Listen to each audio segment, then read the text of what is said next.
சங்கீதம் அதிகாரம் 11. நான் கர்த்தரை நம்பியிருக்கிறேன், பின்ன ஏன் நீங்கள் என் ஆத்துமாவை நோக்கி பட்சியைப் போல உன் மலைக்கு பறந்து போ என்று சொல்லுகிறீர்கள்?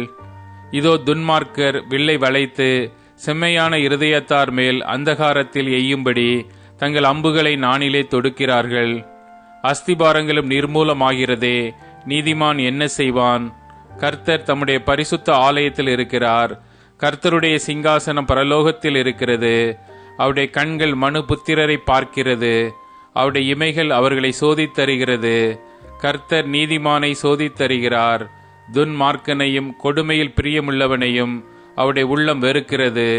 துன்மார்க்கர் மேல் கண்ணிகளை வருஷிக்க பண்ணுவார். அக்கினியும் கந்தகமும் கடுங்கோடை கொந்தளிப்பும் அவர்கள் குடிக்கும் பாத்திரத்தின் பங்கு. கர்த்தர் நீதியுள்ளவர், நீதியின் மேல் பிரியப்படுவார். அவருடைய முகம் செம்மையானவனை நோக்கி இருக்கிறது.